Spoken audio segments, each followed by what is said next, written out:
Muy buenas noches, apreciados hermanos. Que la bendición de nuestro Dios sea con cada uno de nosotros. Bienvenidos al estudio de la palabra del Señor en esta serie Panorama de los Eventos Finales. Hemos estudiado lo relativo a la formación de la imagen de la bestia, el dictamen de la ley dominical o equivalente a la marca de la bestia. Hemos dicho que eso constituye para el pueblo del Señor una prueba grande, el apogeo del zarandeo. Ahí también comienza el pequeño tiempo de angustia, un tiempo de angustia previo, antes de que termine el tiempo de gracia. Ahí también empieza el juicio de los vivos. Asimismo se lleva a cabo el sellamiento del pueblo de Dios. Los que son sellados reciben la lluvia tardía para dar el fuerte pregón. Para el día de hoy vamos a hablar acerca del fin del tiempo de gracia. Y ante ello quiero hacer una pequeña introducción recordando que el fuerte pregón, como dice en la diapositiva, constituye el último llamado de misericordia de Dios a este mundo perdido. El fuerte pregón del tercer ángel. Si usted busca la Biblia y lee después del Apocalipsis 14 y Apocalipsis 18, no va a encontrar otro mensaje de llamado, otro mensaje de invitación o de misericordia de parte de Dios a un mundo perdido.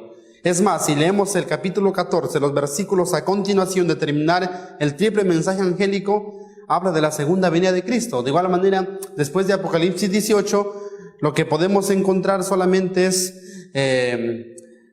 la venida de Jesús. Entre Apocalipsis 14 y Apocalipsis 18 solamente encontramos las plagas y la condenación de la ramera. Entonces no hay otro mensaje de invitación después del triple mensaje angélico unido al fuerte pregón. Entonces el mensaje del tercer ángel con la ayuda del Espíritu Santo, la lluvia tardía, que hace que este mensaje, el tercer ángel, sea un fuerte pregón, es el último llamado, es la última invitación de misericordia de Dios a un mundo pecador. Dice el Espíritu de profecía: cada cual tendrá la luz necesaria para tomar una resolución consciente. Como dijimos en el estudio anterior, cuando el fuerte pregón llene la tierra con el conocimiento de Dios, cada ser humano tendrá la luz necesaria para no ser engañado. Cada ser humano tomará una decisión a conciencia, a sabiendas. Todos comprenderán claramente el asunto que está en juego, los principios que están en juego, los mandamientos de Dios y la fe de Jesús. Todos podrán tomar una resolución consciente para que de tal manera no tengan ninguna excusa en el juicio final. Dice más conflicto los siglos 599. Cada caso ha sido fallado para vida o para muerte. Cristo ha hecho propiciación por su pueblo y borrado sus pecados. El número de sus súbditos está completo. Qué interesante. El número de los súbditos está, ¿qué cosa? Completo, ¿verdad? Porque dice Apocalipsis 7 que los ángeles están deteniendo los vientos en los cuatro ángulos de la tierra para que no soplen hasta que se complete el número de los siervos de Dios. Y una vez que el tercer ángel ha alumbrado a todo el mundo y cada ser humano ha tomado decisión de parte de un sector, de parte del bien o del mal, entonces el número de los siervos de Dios está completo. Todos los seres humanos han elegido su destino y ya no hay razón, ya no hay necesidad por la cual se siga predicando. Y ya no hay razón o necesidad de que Jesús siga intercediendo en el santuario celestial. En relación al sellamiento, dice Primeros Escritos 280, en relación al sellamiento y el fin del tiempo de gracia: vi ángeles que iban y venían de uno a otro lado del cielo. Un ángel con tintero de escribano en la cintura regresó de la tierra y comunicó a Jesús que había cumplido su encargo. Su encargo es sellar a los hijos de Dios. Quedando sellados y numerados los santos, estaba completo el número de los sellados. Vi entonces que Jesús, quien había estado oficiando ante el arca de los 10 mandamientos, dejó caer el incensario y alzando las manos exclamó en alta voz: consumado es. Eso tiene su equivalencia en Daniel 12 cuando dice que se levantará Miguel. Cuando Jesús comienza a interceder en 1844 dice: se sienta, el juez se sienta. De la misma manera, dice Malaquías, y se sentará para afinar la plata y el oro. Y cuando termina el tiempo de gracia, el juicio investigador es simbólico, es lo contrario.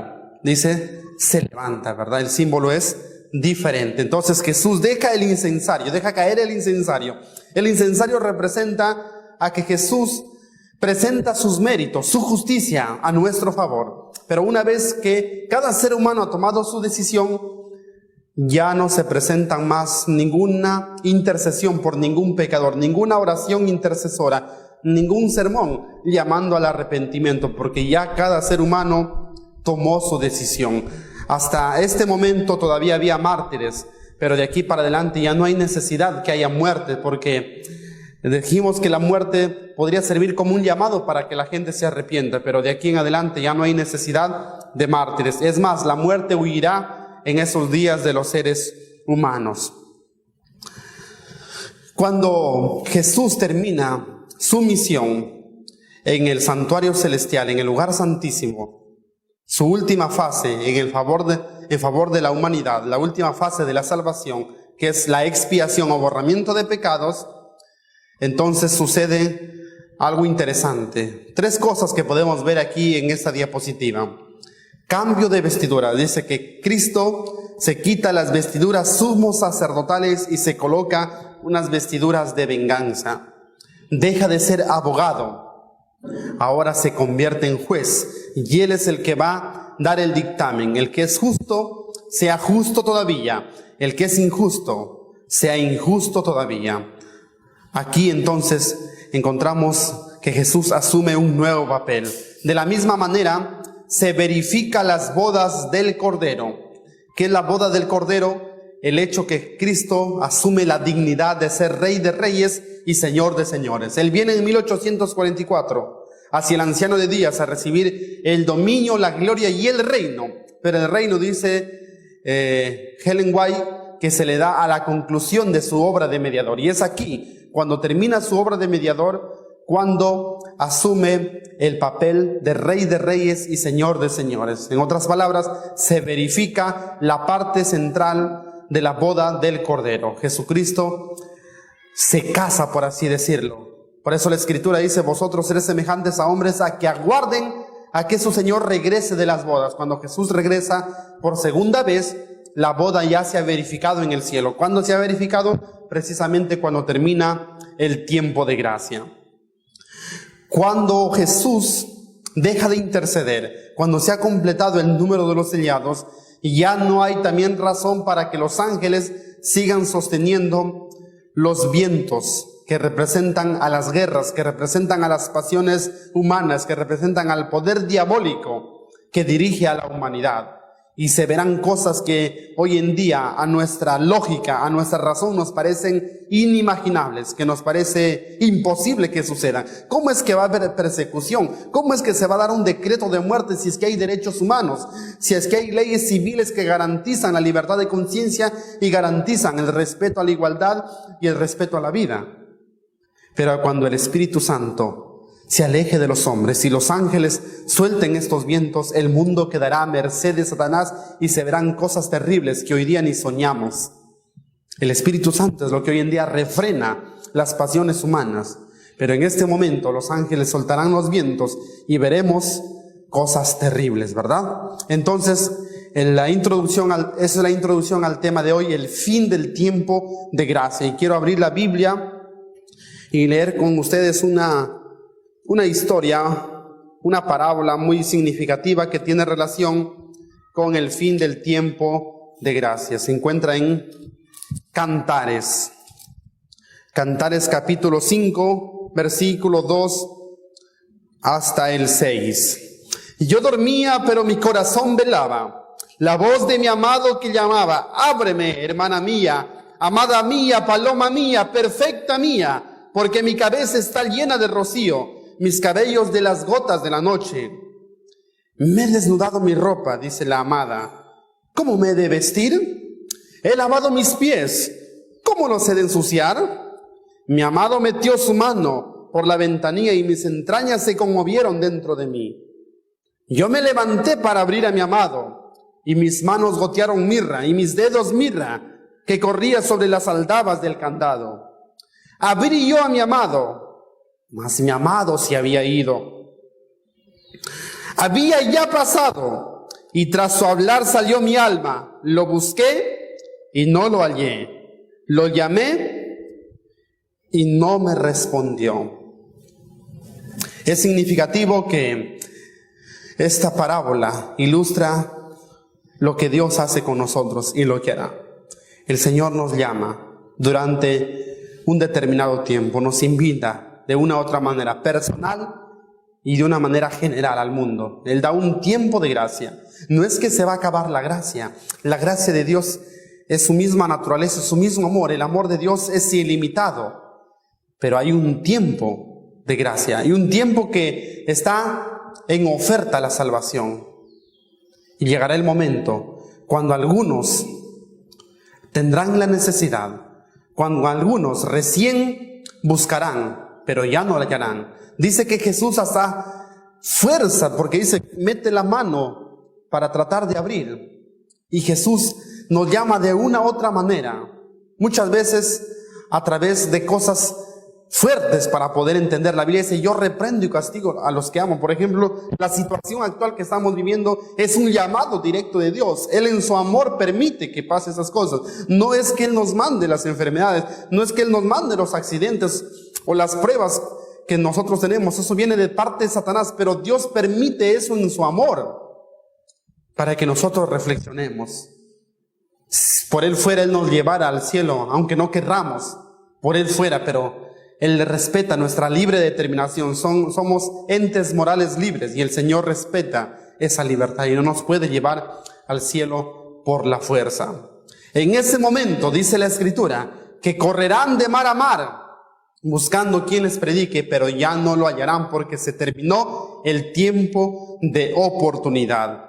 Ese es el fin del tiempo de gracia. En ese momento, dice aquí, en esa parábola, lo busqué y ya no lo hallé, lo llamé y ya no respondió. Eso mismo sucederá cuando se termine el tiempo de gracia. ¿Qué es el tiempo de gracia? El tiempo de gracia es el periodo en el que está disponible la oferta de la salvación. El Señor se presenta como un mercader y nos ofrece su producto. Yo te aconsejo que de mí compres. Venid a mí, dice los sedientos. Venid a mí y comprad vino y leche sin precio, gratuitamente comprar. Venid a mí los que estéis trabajados y cargados, yo les haré descansar. Venid a mí, si queréis, seréis salvos, sin precio, de balde. Pero eso tiene un límite, tiene un periodo, está disponible. El Señor nos ofrece, pero llega el momento que ese tiempo que está accesible se termina. ¿Por qué nosotros necesitamos un tiempo de gracia? Porque Dios necesita ese tiempo de gracia para vindicar su justicia y para que cada ser humano tome una libre determinación. El ser humano lo necesita porque si fuera por justicia, cuando el hombre pecó, estaríamos perdidos para siempre. Pero Dios dio al hombre una segunda oportunidad. A través del plan de salvación, Dios nos da una segunda oportunidad porque en sí nosotros ya seríamos condenados. Porque Adán pecó y ya, si Dios no hubiese hecho nada, el hombre no merecía nada. Sino que por el amor de Dios tenemos nosotros una segunda oportunidad. Dice el Espíritu Profecía en Consejos sobre la Escuela Sabática, página 22. Se les otorgaría un tiempo de gracia y mediante el arrepentimiento y la fe en Cristo, nuevamente podían llegar a ser hijos de Dios. Ese es el tiempo de oportunidad que el Señor nos da, un tiempo de gracia. ¿Cómo se otorga? Se otorga al hombre cuando él cae en el Edén y él esperaba la sentencia y a través de una profecía se le dice que iba a venir una simiente y que iba a poner enemistad entre la serpiente y entre la descendencia de la mujer a través de la cruz del Calvario, ¿verdad? Y es gracias a la cruz que dice este párrafo que nosotros tenemos esa segunda oportunidad. Gracias a que Cristo sufrió el castigo en su propio cuerpo sobre la cruz, el hombre dispone de una segunda oportunidad, porque en sí el ser humano ya no merecía, pero por el amor de Dios es que tenemos nosotros una segunda oportunidad. Así que usted no puede culpar a Adán y Eva, decir, pues fueron ellos los que pecaron, y yo qué culpa tengo de pagar los platos rotos. Yo qué culpa tengo de nacer pecador, yo qué culpa tengo de que ellos hayan desobedecido. Ellos deben ser condenados, pero yo no. Tienes razón, te dice Dios. Por eso yo te doy una oportunidad para que tú tomes una decisión personal y diferente a la de Adán y Eva. Ese es el tiempo de gracia, una segunda oportunidad que el Señor nos da. ¿Y cuándo termina el tiempo de gracia? Según algunas teorías erradas, dice lo siguiente: el universalismo dice que la gracia nunca se va a terminar, que todos van a ser salvos, que si hay advertencias en la Biblia solamente es para llamarnos la atención, pero en que sí nadie se va a perder, todos van a ser salvos. Una teoría equivocada. Hay otros que creen que después de la segunda venida de Cristo va a haber una salvación en el milenio, una oportunidad. Otros creen que en la segunda venida de Cristo algunos recién pueden arrepentirse. Por ejemplo, los que creen en la doctrina del rapto, ¿no?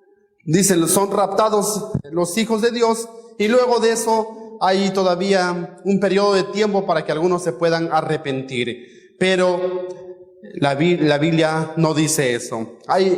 Los católicos, por ejemplo, creen que después que uno muere, todavía si ha tenido una vida regular puede ir al purgatorio, y a través de un tiempo de purificación y a través de la ayuda de unas ofrendas de sus parientes puede pasar del purgatorio al paraíso, ¿verdad? O sea que todavía hay oportunidad después de la muerte. Pero vamos a ver cuándo se termina el tiempo de gracia, y quiero que tomen con cuidado lo que les voy a decir, porque no lo vayan a malinterpretar, ¿ya? Lo que les voy a decir es en casos específicos, pero en sí la gracia de manera general tiene un momento cuando termina. Solo que a continuación voy a dar unos ejemplos de que el tiempo de gracia para todos no se termina por igual. De una manera general sí, de una manera total hay un momento cuando se termina el tiempo de gracia, y es cuando termina el fuerte pregón, antes que comiencen las plagas, antes de la segunda venida de Cristo. Pero a continuación quiero que veamos lo siguiente: cuando se comete el pecado imperdonable también se termina el tiempo de gracia. Puede uno seguir viviendo, pero tu tiempo de oportunidad se terminó para ti porque has cometido el pecado imperdonable, que es la blasfemia contra el Espíritu Santo, que es el rechazo continuo y deliberado a la gracia de Dios, a la invitación. La palabra del Señor dice que hay pecados mayores que aquellos que por los cuales fueron destruidos Sodoma y Gomorra. Sodoma y Gomorra fue destruido por la homosexualidad, ¿verdad? Por el libertinaje, por la inmoralidad. Pero dice la Biblia que los que oyen la invitación que les llama a arrepentirse y hacen caso omiso de esta invitación son más culpables que Sodoma y Gomorra. Rechazar al evangelio es el pecado imperdonable. No quiere ser salvo. Ahí se termina el tiempo de gracia individualmente para esa persona, cuando toma la decisión definitiva. No quiero decir que uno rechaza una vez y se acabó la gracia. No, el Señor te llama toda la vida, una y otra vez, de diferentes maneras. A cada momento de nuestra vida el Señor nos invita, pero llega el momento que uno toma su decisión final. Ese es el pecado imperdonable. Cuando muere el creyente también se termina la gracia para uno. Después de muerto ya no hay esperanza. La Biblia dice que más esperanza hay para un perro vivo que para un león muerto. Dice, los vivos saben que van a morir, pero los muertos ya nada saben. Y ya no hay más paga. Ya no hay oportunidad después que uno muere. Por eso la Biblia dice, lo que debemos hacerlo mientras estemos en vida. Después de muerto ya no podemos arrepentirnos. Ya no hay gracia después que uno muere. Punto número 3, también en el juicio investigador. Cuando nuestro caso pasa en el tribunal celestial, el tiempo de gracia se acaba para nosotros de una manera individual. Puede uno seguir viviendo. Dice que algunos seguirán plantando, edificando en sus negocios, otros en los placeres, otros en la moda, como leíamos el párrafo. Pero sin embargo, en el cielo ya se dio el veredicto. Pesado ha sido en balanza y ha sido hallado falto. Por eso que es interesante cuando la Biblia nos dice, yo vengo como ladrón para la iglesia. Esa venida como ladrón no se refiere a la aparición en las nubes. Ese ladrón se refiere al juicio investigador, que es como ladrón, de una manera intempestiva, de una manera sorpresiva. No sabemos cuándo empieza el juicio de los vivos. Por eso debemos estar preparados como si hoy fuéramos a pasar ante el tribunal celestial. De la misma manera también decíamos cuando hablamos de la marca de la bestia, que en la ley dominical se termine el tiempo de gracia como iglesia. Para el pueblo del Señor, en ese momento de la ley dominical, el pueblo debe estar listo para llevar a cabo la señal que Jesús dejó, para estar atento y cumplir la voluntad que el Señor dejó en la señal. Él dijo que cuando veamos en el lugar santo la abominación desoladora tendremos que huir. Y para nosotros eso representa el dictamen de la ley dominical. Cuando en Estados Unidos se dé la ley dominical, el pueblo de Dios debe actuar. Pero si recién se quiere preparar en ese momento, demasiado tarde. Cuando se da la ley dominical, la iglesia debe estar lista. La iglesia es zarandeada. Debemos estar preparados. De lo contrario, después de eso, los otros que conocemos ya no hay más oportunidad. Claro que la gracia sigue sí para el mundo, para las otras denominaciones que no conocieron la verdad. Pero nosotros que conocemos, en ese momento deberíamos actuar. Y de una manera general, como dije, el tiempo de gracia se acaba después del fuerte pregón, cuando todos los seres humanos hayan tomado su decisión, cuando se complete el número de los sellados. Ahí se termina el tiempo de gracia de una manera general. Jesús deja de interceder y no hay oportunidad de salvación para ningún ser humano en toda la tierra. Entonces, de esa manera se termina el tiempo de gracia. Hay casos, como le digo, específicos y particulares, pero de una manera general solo está revelado que se termina después del fuerte pregón, antes que Cristo venga, antes que las plagas. Dice Conflicto de los Siglos, página 599.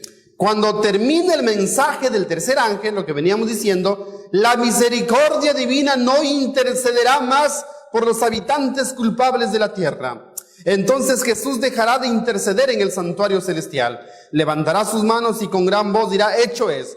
Anuncien todo solemne: el que es injusto sea injusto aún.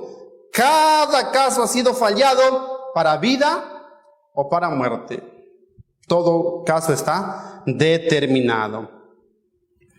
¿Y cómo será ese terminar de gracia? Justamente lo que estábamos diciendo hace un momento. Según Testimonio para la Iglesia, tomo 2, página 191.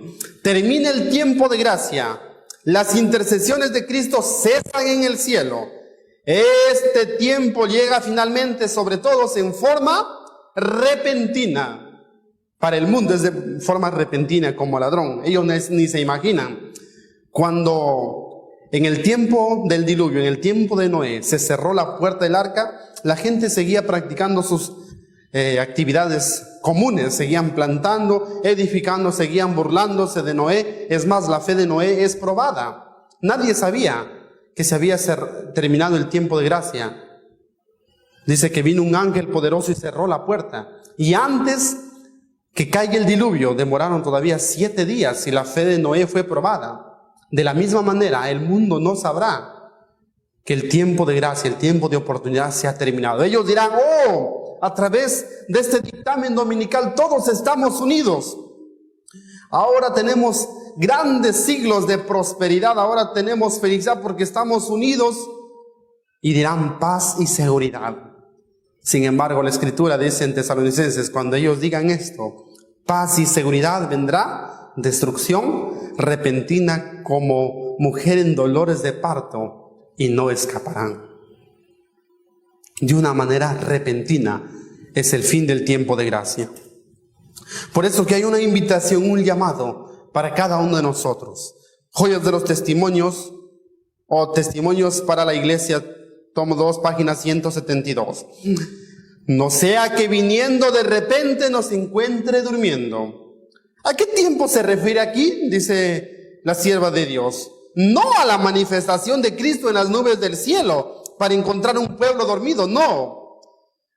Sino cuando regrese de su ministerio en el lugar santísimo del santuario celestial, cuando deponga sus atuendos sumos sacerdotales y se revista de atavíos de venganza, y cuando se promulgue el decreto que diga: el que es injusto sea injusto todavía, de tal manera que el cierre de tiempo de gracia es como ladrón en la noche. Por eso debemos velar, que el Señor nos ayude a estar preparados y no nos tome por sorpresa. Hay un refrán conocido por usted y por mí: guerra avisada no mata gente, y si muere no es porque no haya estado advertido, sino porque quiso morir.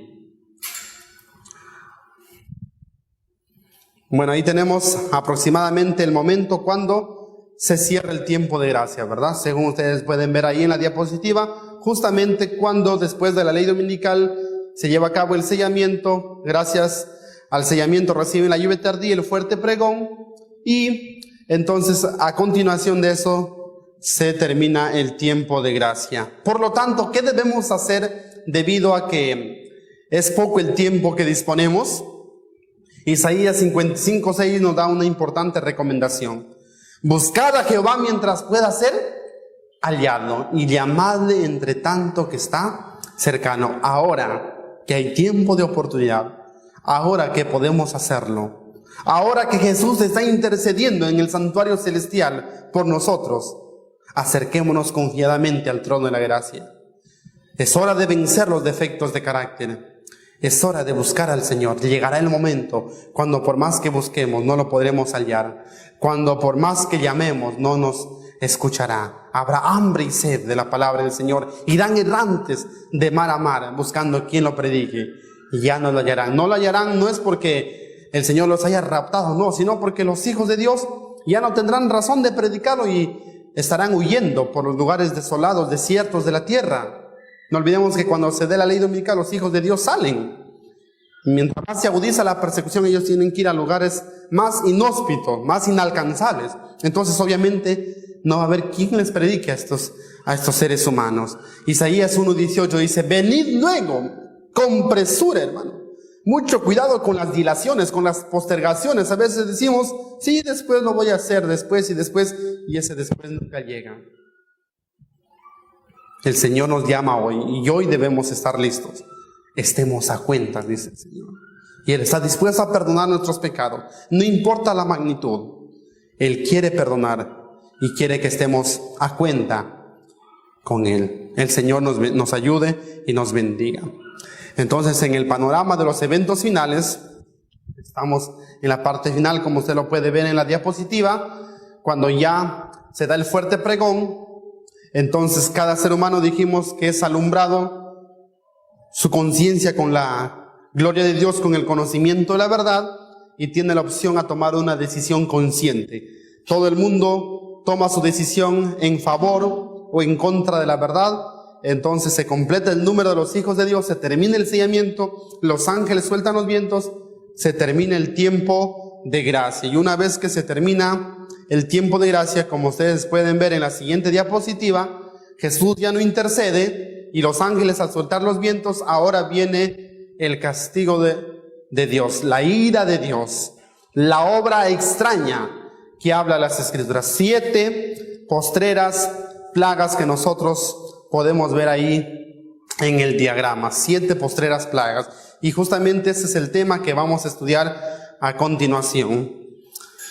Las 7 postreras plagas, dice la imagen ahí. Ustedes pueden ver a un ángel ahí vaciando un líquido, ¿verdad? Que representa la ira de Dios que cae sobre este mundo. Vamos a abrir la palabra del Señor y quiero leer en Apocalipsis 15:1.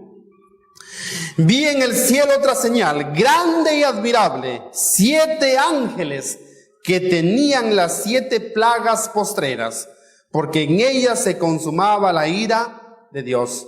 Al igual que el fuerte pregón es el último llamado, esto también es los últimos juicios de Dios, porque ahora ya estamos viendo juicios, ¿verdad? Ahora ya vemos los juicios de Dios, los rumores de guerra, las pestes que ahora vemos, las enfermedades, ya son juicios de Dios. Los terremotos, los incendios, son juicios de Dios. Pero estos son los últimos juicios, los últimos castigos de Dios para este mundo. Porque en ellas, dice, se consumaba la ira de Dios. Ahora tenemos que entender la manera antropomórfica como nos habla la Biblia. Dios utiliza formas humanas para que nosotros podamos entenderle. No es que Dios esté airado y diga, oh, ahora sí me pagan todas. No, no es el deleite de Dios, no es la voluntad de Dios. Y Dios no se deleita castigando al hombre. El hombre cosecha lo que sembró. Quiero leer con ustedes un versículo en la Escritura, Proverbios capítulo 5 y el verso 22. Proverbios 5:22. Note usted lo que dice la palabra del Señor. Prenderán al impío sus propias iniquidades, y retenido será con las cuerdas de su pecado. Lo que el hombre sembrare, eso también segará. Dice también el profeta Jeremías, tu propia maldad te castigará. Hay ángeles con misiones especiales, hay ángeles poderosos. En una de las lecciones que pasó encontramos que un solo ángel mató a 185,000 soldados del ejército asirio. Y ahora tenemos a 7 ángeles que van a dar los juicios de Dios a este mundo. La obra extraña de Dios, dice la Escritura. Es una obra extraña, porque Dios no se deleita en esto. Dice la Escritura, ¿quiero yo la muerte del impío? ¿Se deleita Dios en que el hombre sea castigado? No, Dios no se deleita. Es algo que a Él le duele, pero es algo que su justicia exige. Y es un acto de amor. Cuando usted lee la Biblia y lee el Espíritu de Profecía, usted va a encontrar que es un acto de amor, que justicia es lo mismo que amor. Es algo aparentemente contradictorio, pero es un acto de amor. Y en el contexto histórico, las 7 plagas postreras lo podemos encontrar, como ustedes ven aquí en la imagen, cuando termine el tiempo de gracia y un poco antes de la segunda venida de Cristo. Está entre el fin del tiempo de gracia y la segunda venida de nuestro Señor Jesucristo, ¿verdad? Ahí tenemos otro gráfico acerca de las plagas, entre el fin del tiempo de gracia y la segunda venida de nuestro Señor Jesucristo. Son 7 plagas, ¿verdad? Que vamos a estudiarlo a continuación, en qué consiste cada una de estas 7 plagas.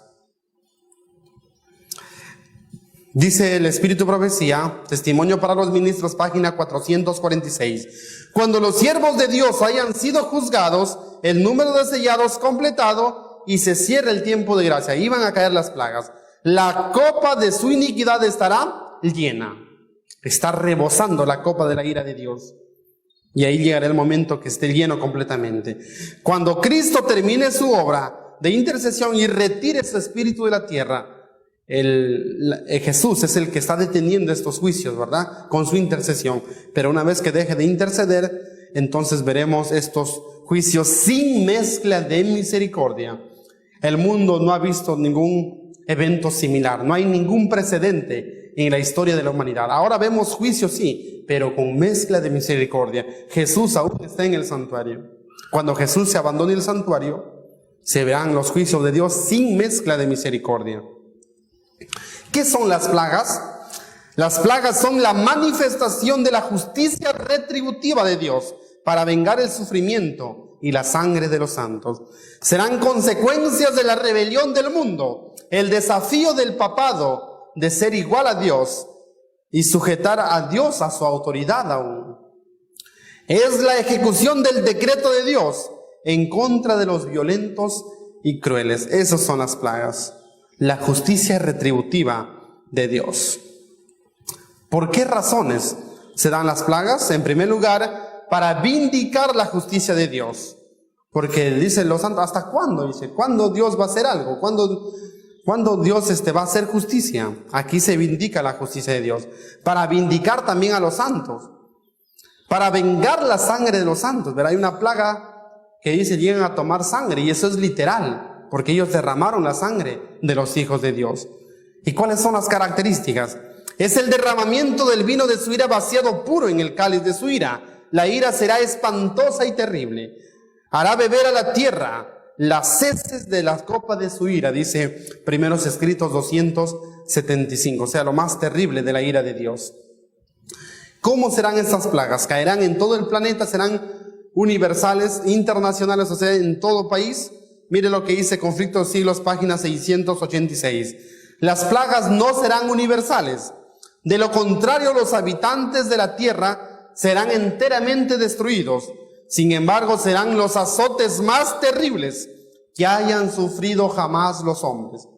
Si bien no son universales, sí son progresivas y acumulativas. Comienza la primera, se le une la segunda, siguen las dos, sigue la tercera, se le une la cuarta, se le une la quinta, la sexta, y todas terminan juntas. No es que comienza la una y termina, y luego la segunda termina, y luego la tercera. No, comienza la primera y va hasta el fin. Son plagas acumulativas. En la historia podemos encontrar un antecedente similar. El pueblo de Egipto fue castigado también con 10 plagas, ¿verdad? Dice Conflicto de los Siglos, la página 685.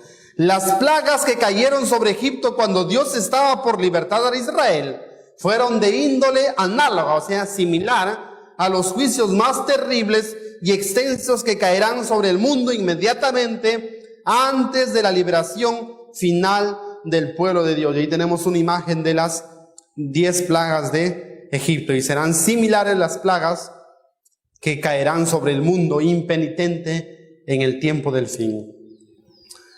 Y es significativo que así como en el tiempo antiguo las plagas hicieron daño a los egipcios, pero para los hijos de Dios no les pasó nada, fueron librados, de la misma manera estos últimos castigos serán para los que reciben la marca de la bestia, para los que están de parte de Satanás. Pero cuando estudiamos el tema del sellamiento, encontramos que el pueblo del Señor está sellado y es un sello de protección. Les libra de estos castigos. Así como los israelitas pintaron los dinteles de su puerta con la sangre del cordero, así nosotros tenemos la sangre del cordero rociado sobre nosotros. Nuestra Pascua de nosotros es Cristo. La palabra Pascua viene del hebreo Peshá, que significa ser pasado por alto. Y el Señor pasó por alto las casas de los israelitas en la destrucción de los primogénitos. De la misma manera, en el tiempo final, gracias a que en Cristo Jesús nosotros estamos escondidos, Él es nuestro pronto auxilio en las tribulaciones, Él es la roca de nuestra salvación, Él es nuestro amparo y fortaleza, nuestro refugio, nosotros seremos pasados por alto, todos los que tengamos el sello o la señal de Dios vivo. A continuación vamos a ver unas similitudes entre las plagas que cayeron en Egipto con las plagas que caerán en el pueblo de Dios. En el tiempo del pueblo de Dios, obviamente, ¿verdad? Porque para el pueblo de Dios las plagas no le tocarán. ¿Cuáles fueron las causas para que caigan las plagas en Egipto? El sufrimiento que causaban a Israel. Egipto oprimía al pueblo de Dios, y hoy en día el Egipto actual, el mundo, oprime al pueblo de Dios. La negación de libertad para que el pueblo salga a adorar. En estos últimos días también habrá la restricción de la libertad de conciencia. El desafío rebelde a Jehová por parte del faraón, y en estos últimos días el desafío de la bestia, el poder papal al ensalzarse por encima de Dios. ¿Cuáles fueron los propósitos? Para vindicar su justicia, para que sepan que yo soy Dios. De la misma manera Dios tiene que tomar las riendas de la historia de este mundo en este tiempo final, porque aparentemente Satanás lleva el control, pero ahí se verá que Dios reina. Para que reconocieran su poder y su justicia, lo mismo se dará en el tiempo del fin, para que vean su pueblo victorioso. ¿Cuál es el orden? Iniciaron por el pueblo, sus dioses, los dirigentes y el representante de sus dioses, que era Faraón. De la misma manera será en el tiempo final. Y vamos a ver que las plagas eran progresivas en intensidad, de poco a lo peor. La última plaga fue lo que ablandó ya el corazón de Faraón. Así serán las 7 últimas plagas, serán de una manera progresiva.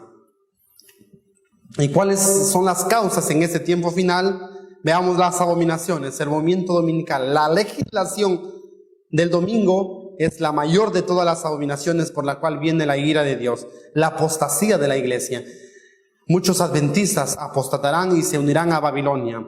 Las pretensiones del papado, el ponerse por encima de Dios, y el paganismo, lo que hace el espiritismo, lo que hacen las religiones paganas y lo que hacen los gobernantes de este mundo. Eso es lo que atrae la ira de Dios. Ahora vamos a ver en sí en qué consisten las plagas de una manera resumida. Lo podemos tener ahí. La primera plaga, según la Escritura, dice que es una úlcera maligna y dice que es repugnante esta úlcera, que sale a los que no tienen el sello de Dios vivo, a los que tienen la marca de la bestia. La segunda plaga, los mares se convierten en sangre, ¿verdad? Todos los países del mundo se mueven en base a la economía que produce pues los viajes en grandes barcos. Entonces la economía mundial quedará devastada con esto, y también los animales que viven en el mar también morirán. La tercera plaga dice que las fuentes de las aguas se convierten en sangre, y ahí es que los hombres son obligados a tomar sangre. Y dice la Escritura: justo eres Dios, porque ellos derramaron la sangre de tus profetas y tú les has dado a beber sangre. Para el pueblo de Dios, obviamente, su pan y su agua estarán seguras. La cuarta plaga, el sol quemará en mayor intensidad. Dice que los animales gemían y clamaban y había incendios, porque el sol quemaba mucho más de lo acostumbrado. La quinta plaga, el trono de la bestia en tinieblas, ¿verdad? Dice que unas tremendas tinieblas en el trono de la bestia. Varios lo han identificado esto, el trono de la bestia, como en el Vaticano, ¿verdad? O en las sedes de este poder a nivel mundial. La quinta plaga tiene que ver con el secamiento del río Éufrates, asimismo como la batalla del Armagedón. Y la última plaga se da en el aire, quiere decir que es de conmoción general. Las 5 primeras plagas son literales. Por lo tanto, no vamos a hacer énfasis en eso porque se cumplen tal como está escrito. El asunto del agua en sangre, el asunto de las úlceras, el asunto del sol, eso es de una manera literal. Pero queremos hacer énfasis, sí, en la sexta plaga y la séptima plaga, de ahí en adelante. Pero a continuación queremos hablar un poquito acerca de la angustia de Jacob, porque si bien las plagas son para el mundo, para los que tienen la marca de la bestia, el pueblo de Dios, dice el Espíritu de Profecía, no será libre de padecimientos. Vimos que cuando se da la ley dominical comienza un tiempo de angustia que va hasta el fin del tiempo de gracia. Cuando la gracia se termina, viene el gran tiempo de angustia. Están cayendo las plagas, sí. Nosotros sufrimos de una manera indirecta. Claro que sí, porque tenemos que huir, tenemos que estar en los lugares más inhóspitos de la tierra. Y obviamente eso es una desesperación en sí, es una angustia cual nunca se ha visto, dice Daniel capítulo 12. Pero más que una angustia física, más que una angustia material, es una angustia espiritual. Vamos a ver a qué se refiere la angustia de Jacob. Jeremías 37 dice la profecía: ¡ah, cuán grande es aquel día! Tanto que no hay otro semejante a él. Tiempo de angustia para Jacob, pero de ella será librado. Aquí anuncia el profeta Jeremías un tiempo de angustia para el pueblo del Señor, y es simbolizado por la angustia que sufrió el patriarca Jacob la noche que peleó con el ángel. ¿En qué consiste esta angustia? Vamos a ver algunos párrafos que nos van a aclarar en qué consiste la angustia de Jacob. Primeros escritos, la página 36 y 37. Se promulgó un decreto para matar a los santos, lo cual los hizo clamar día y noche por su libramiento. Este fue el tiempo de angustia de Jacob. Entonces todos los santos clamaron en angustia de ánimo y fueron libertados por la voz de Dios. No olvidemos que cuando los hombres están unidos con la ley dominical, ellos dicen paz y seguridad. Pero en lugar de paz y seguridad viene destrucción repentina. Entonces acá hay una incoherencia para ellos, ¿no? Ellos dicen, pero total, ¿qué pasa aquí? Si todos estamos unidos, todos hemos aceptado la legislación dominical, ¿por qué vienen estas plagas? ¿Cuál es la causa si todos estamos unidos? Dicen, la causa está en que estos sabáticos no respetan la ley del Estado. Y dice que Satanás dará su máximo engaño. El engaño capital de Satanás es que se hará pasar por Cristo. Él hará milagros. Hablará como Jesús habló, hará descender fuego del cielo, aparentemente resucitará muertos. Y Él les dirá, yo soy Jesús. Y yo he cambiado la santidad del sábado al domingo. Y yo estoy enojado. Estas plagas son por culpa de esos rebeldes, de esos sabáticos que no me adoran, que insisten en guardar el sábado. Entonces ellos deben morir para que los juicios terminen. Entonces el mundo dice, tiene razón, es así, porque si todos estamos unidos, ¿por qué vienen estas plagas? Es por culpa de esta minoría, este grupo insignificante, este grupo en que insiste en ser diferente. Hasta ese momento muchos de los hijos de Dios están encarcelados. Y dicen ahí, pues, no es suficiente que estén encarcelados. Hoy en día el mundo, la mayoría de los países del mundo está en contra de la pena de muerte. Pero hay muchos países que están revisando esta legislación y muy pronto se aprobará esto. De tal manera dice que se promulgará un decreto para matar a los santos. Se dará un decreto de muerte, al igual que en los días de Esther, cuando Amán, por el odio que tenía a Mardoqueo, incitó al rey para que se mate a todos los judíos. De la misma manera se dará un decreto de muerte para matar a los hijos de Dios, con el pretexto de que las plagas desaparezcan. Y en esto consiste en sí parte de la angustia de Jacob. Dice que los hace clamar día y noche a los hijos de Dios por su liberación. El decreto de muerte no sabemos exactamente en qué momento se da, pero leyendo el conflicto de los siglos, cuando está hablando de la cuarta plaga, que consiste cuando el sol quema más, aproximadamente por ahí Elena de White introduce el asunto del decreto de muerte. Por eso muchos teólogos colocan el decreto de muerte a partir de la cuarta plaga. O sea, se da la ley, pero no quiere decir que ahí se ejecuta. Se da la ley, pero la ejecución aproximadamente es por la séptima plaga, cuando se ha de ejecutar este decreto de muerte. Satanás tiene, dice, conocimiento exacto de los pecados que los ha hecho cometer. Satanás conoce tu debilidad. Él conoce mi debilidad. Y él sabe cómo hacernos caer. Y él sabe cuántas veces nos ha hecho caer. Y de eso se va a aprovechar Satanás en ese momento. Mientras Satanás acusa al pueblo de Dios, haciendo hincapié en sus pecados, Satanás te trae a tu mente el recuerdo de tus pecados. Y te dice, tú no mereces, tú eres indigno.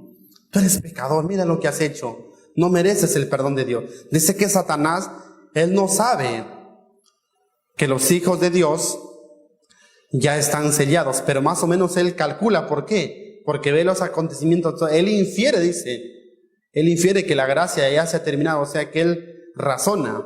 Entonces, él hace su último esfuerzo y acusa a los hijos de Dios. Y es más, le acusa a Dios, dice, si ellos me pertenecen a mí, si lo vas a perdonar a ellos, tienes que perdonarme a mí.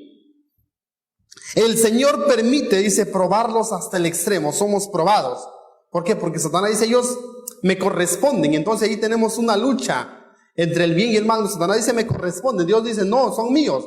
Entonces Dios permite que sus hijos sean probados hasta el extremo, para que su justicia sea vindicada y a través del carácter de sus hijos demuestre que la ley de Dios sí puede ser obedecida.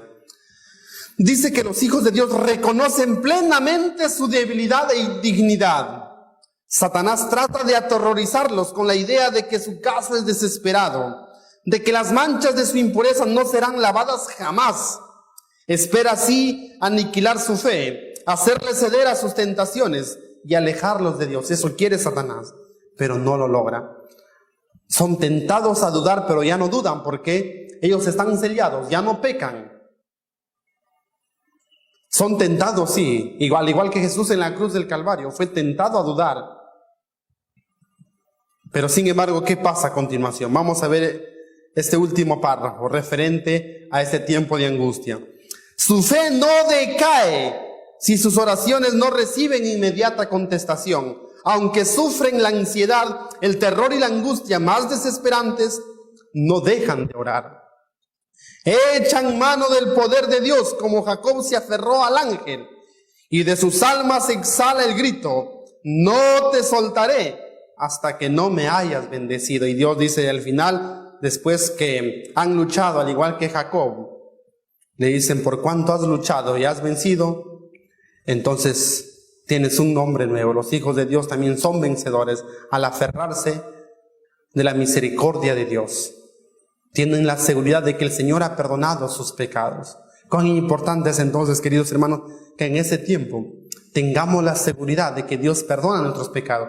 No nos levantemos sin tener la seguridad de que estás a cuentas con Dios. Esto es entonces algo de la angustia de Jacob.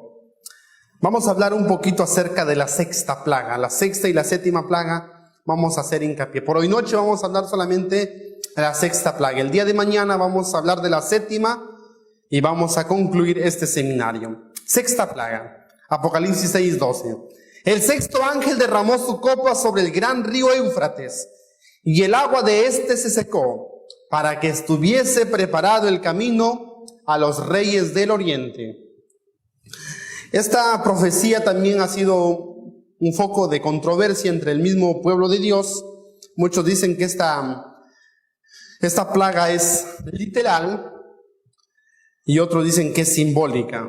Entonces vamos a dar una posición y bueno, queda abierto a la investigación también porque en profecías no cumplidas, dice Jaime White, debemos presentarlo no con mucho dogmatismo porque todavía no se ha cumplido y debemos seguir investigando. Pero sí vamos a hablar algunos párrafos, algunos versículos y como les repito, es interesante que nosotros sigamos estudiando por nosotros mismos. Vamos a hablar acerca del río Éufrates en primer lugar y la importancia de este río. El río Éufrates, dice, fue un importante río del imperio babilónico. ¿Qué dice el Espíritu Profecía al respecto en cuanto al río Éufrates? Dice: Babilonia, dentro de la fortaleza, al parecer inexpugnable, con sus macizas murallas y sus puertas de bronce, protegidas por el río Éufrates y abastecida con abundantes provisiones. Profetas y Reyes 3:84. Y la página 255 del mismo libro dice: en los valles fértiles del Tigre y del Éufrates moraba una raza antigua llamada Babilonia.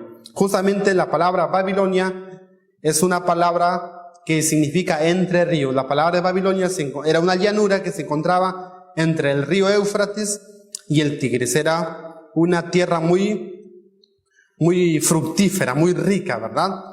¿Y qué le proporcionaba el río Éufrates a Babilonia? Si ustedes se dan cuenta, las grandes civilizaciones antiguas, como las modernas, siempre surgen al lado de un río porque necesitan agua para subsistir. Y justamente el Éufrates le daba vida a Babilonia. Dice este comentario: el Éufrates proporcionaba a Babilonia comercio, comunicaciones y agua vital para beber e irrigar. Cuando el río estaba crecido, también contribuía a la defensa de la ciudad. El Éufrates era vital para la supervivencia de Babilonia. Entonces, es interesante también hablar de Babilonia. ¿Quién era Babilonia? Babilonia fue un gran imperio que se caracterizó por dos cosas: su riqueza y su religión falsa, ¿verdad? En Daniel capítulo 2, Babilonia es simbolizado por la cabeza de oro, un reino de oro, un reino muy rico y un reino también que enseñó al mundo la falsa religión. En Babel se originó la confusión, la adoración al sol, la idolatría y muchas otras falsas doctrinas en ese sistema falso de adoración. Y eso se llevó a todo el mundo. Por eso se caracterizó Babilonia. Y es significativo que el río Éufrates pasaba por en medio de la ciudad, tal como usted puede ver en la diapositiva. El río Éufrates está señalado ahí por una flecha y pasaba por en medio de Babilonia, ¿verdad? De tal manera que le brindaba vida, le brindaba comercio y le brindaba protección cuando el río estaba crecido. Entonces, decíamos en el estudio de la semana que hay un elemento profético de interpretación que es la repetición de la historia. ¿El río Éufrates ya se secó en el pasado? Claro que sí. Usted va a ver a continuación una imagen y eso lo confirma Profetas y Reyes. Dice que el río Éufrates fue secado en ocasión de la conquista y la caída de Babilonia.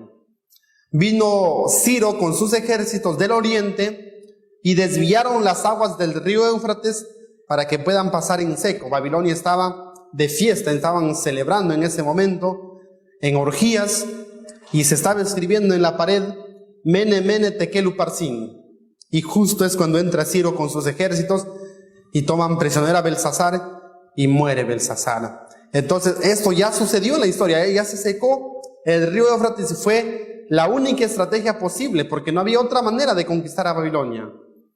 fue el medio para dar caída a este poder. Dice Elena de Guay, en Profetas y Reyes, la página 404, la llegada del ejército de Ciro ante los muros de Babilonia fue para los judíos un indicio de que se acercaba su liberación del cautiverio.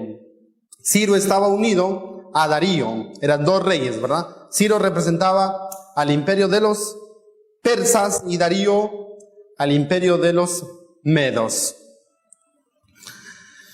¿Qué hizo Ciro al llegar a Babilonia? En la Biblia a Ciro se le conoce, dice, como el justo del oriente o también como el ave del oriente. Y si consideramos los puntos cardinales, Babilonia se encontraba por aquí y Medo-Persia se encontraba hacia el oriente, de donde sale el sol. Y lo que hizo Ciro fue dos cosas: conquistar y destruir a Babilonia y dar la libertad al pueblo judío que estaba cautivo durante 70 años y según la profecía de Jeremías decía que tenía que ser liberado al fin de los 70 años y eso lo leyó Ciro. Daniel lo lleva a la escritura y le dice: mira, Ciro, acá está tu nombre y está la profecía que tú tienes que dar libertad. Y Ciro lee y estaba su nombre todavía, que tenía que dar libertad. Y bueno, Ciro dio la libertad al pueblo de Dios y justamente Ciro significa ungido y es un símbolo de nuestro Señor Jesucristo. De tal manera que, en resumen, este acontecimiento histórico tiene una aplicación espiritual para este tiempo final, como usted lo ve en el siguiente cuadro. Babilonia, en la antigüedad, representó a un imperio mundial literal que gobernó el mundo, una de las primeras potencias mundiales. Y hoy Babilonia representa a la religión falsa o al conjunto de las religiones falsas, un sinnúmero de religiones falsas que existen. Todos ellos lo conforman Babilonia, encabezado por el papado. El río Éufrates en la antigüedad era un río literal que daba vida a Babilonia. Sin el río Éufrates, Babilonia moría. De la misma manera, hoy o en el futuro, el río Éufrates representa a los poderes que apoyan a Babilonia. ¿Y cuáles son esos poderes que apoyan a Babilonia? Según Apocalipsis 17 dice que esta mujer ha fornicado con los reyes de la tierra. Y el último versículo del capítulo 17 es significativo lo que dice. Voy a dar lectura a Apocalipsis 17 y el versículo 18 dice: y la mujer que has visto es la gran ciudad, Babilonia, que tiene dominio sobre los reyes de la tierra. Esta mujer, este poder, Babilonia, dice que tiene dominio sobre los reyes de la tierra. La Iglesia Católica no es nada sin el apoyo del poder civil. Eso lo utilizó en la Edad Media y lo está utilizando y lo usará en el tiempo final. Los reyes de la tierra es lo que da vida a Babilonia, es lo que le da la fuerza. De la misma manera, no solamente los reyes, todos sus seguidores, porque las aguas representan a mucha gente. Este río Éufrates representa a todos los seguidores que tiene este poder, todos los dirigentes del mundo y todas las naciones que siguen a Babilonia. ¿Y qué representa este secamiento del río Éufrates? Dice que los poderes que apoyan a Babilonia le retiran su apoyo. Quiero leer con ustedes Daniel capítulo 11, hablando de lo mismo. El profeta Daniel anuncia lo siguiente. Daniel capítulo 11, versículo 45. Y plantará las tiendas de su palacio entre los mares, en el monte deseable del santuario, y vendrá su fin, y no tendrá quien le ayude. No habrá quien le ayude al final. Le retirarán la ayuda. Y en Apocalipsis 17, el capítulo que dimos lectura hace un momento, cuando decía que esta mujer gobierna sobre los reyes de la tierra, mire, ¿qué harán estos reyes de la tierra? Dice el versículo 15, y me dijo: las aguas que viste donde se sienta la ramera, del río Éufrates, son pueblos y multitudes y naciones y lenguas. Y los 10 cuernos que viste en la bestia, estos aborrecerán a la ramera, y la harán desolada y desnuda, y comerán sus carnes, y la quemarán con fuego. Eso es lo que harán los poderes del mundo al final con Babilonia. Lo quemarán sus carnes, lo dejarán sola, no habrá quien le ayude. Eso representa el secamiento del río Éufrates. ¿Para qué? Para que esté preparado el camino para los reyes del oriente, ¿no? Muy bien, entonces el secamiento del río es en el pasado la estrategia de Ciro para conquistar, lo secó literalmente, y en el futuro representa el retiro de apoyo hacia este poder religioso apóstata.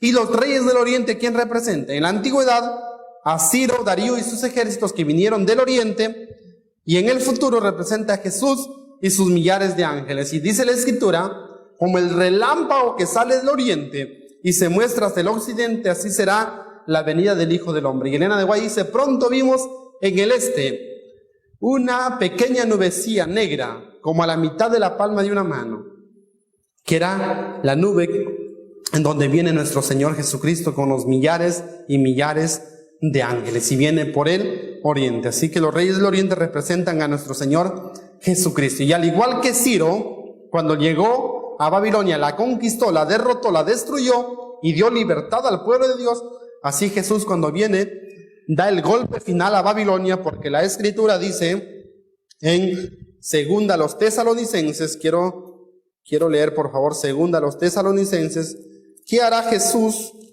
cuando llegue por segunda vez en relación a Babilonia, en relación al cuerno pequeño?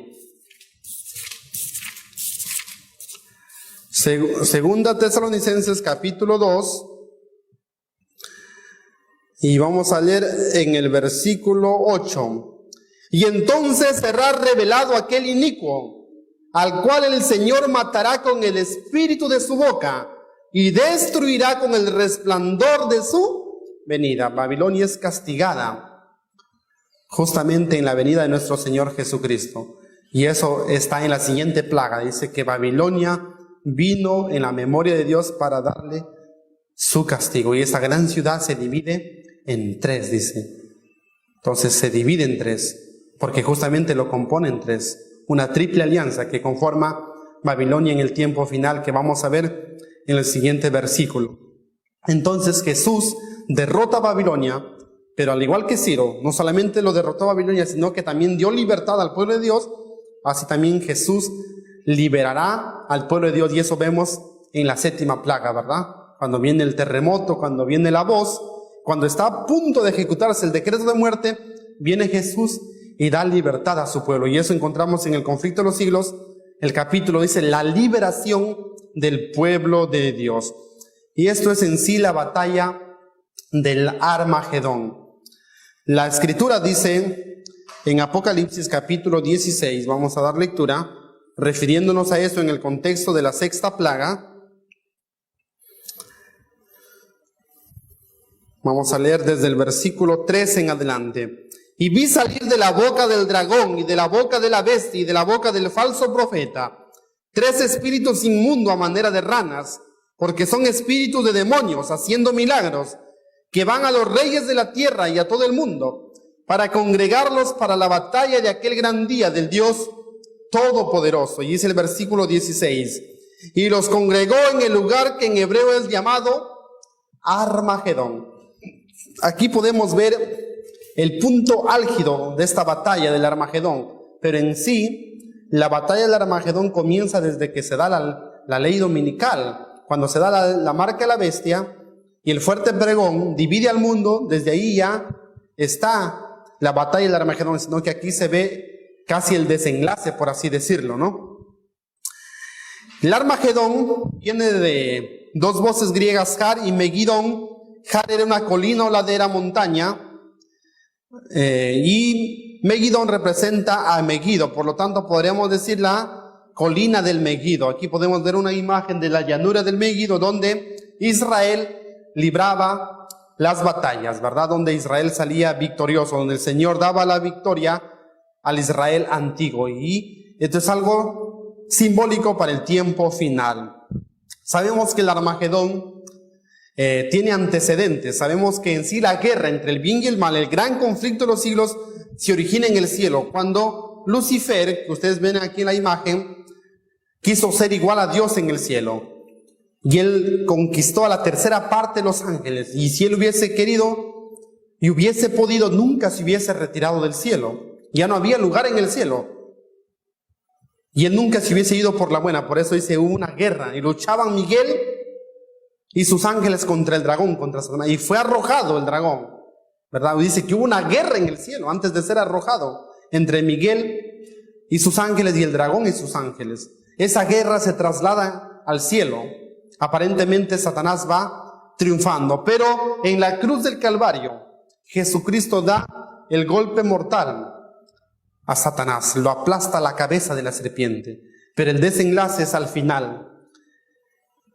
En el tiempo del fin se ve el desenlace de la lucha entre el bien y el mal. La tercera guerra mundial no será una guerra material, obviamente que sí dice que estos poderes van a los reyes de la tierra, se va a utilizar sí la fuerza, se va a utilizar la persecución sí, pero más que todo es una lucha espiritual entre el bien y el mal. Los principios que están en juego tienen que ver con la guerra que empezó en el cielo, un conflicto cósmico que se originó en el cielo y se ve el desenlace en el fin de la historia de este mundo. ¿Quiénes están comprometidos en esta guerra? Los tres espíritus inmundos a manera de ranas, ¿verdad? Dice que sale de la boca del dragón, de la bestia y del falso profeta, tres espíritus inmundos a manera de ranas. Aquí también hay un poco de controversia y está en investigación quién es el dragón, quién es la bestia y quién es el falso profeta. Urias Smith dice que el dragón representa al paganismo, las religiones paganas, como es el hinduismo, como es el budismo, el islamismo, religiones que no creen en Dios, ¿verdad? Asimismo también a las religiones espiritistas, ¿verdad? Que existen en especial manera en Norteamérica. La bestia al papado, el falso profeta al protestantismo apóstata. Dice que sale de su boca tres espíritus inmundos a manera de ranas. ¿Por qué inmundos? Obviamente porque están en contra de la voluntad de Dios, son satánicos. Pero ¿por qué a manera de ranas? Dice que las ranas tienen un mismo croar y al mismo tiempo, y cantan y todos cantan iguales y al mismo tiempo. De la misma manera, estos tres poderes tendrán un mismo propósito y es pelear contra el Cordero, es pelear contra el pueblo del Señor. Tienen una unidad doctrinal en el tiempo del fin, ¿verdad? Merced a dos errores capitales, la inmortalidad del alma y la santidad del domingo. Por eso dice que son a manera de ranas. Veamos los siguientes párrafos que nos aclaran más al respecto. Los papistas, los protestantes y los mundanos aceptarán igualmente la forma de la piedad sin el poder de ella. Papistas, la bestia, los protestantes, falsos profetas y los mundanos, que son poderes paganos representados por el dragón.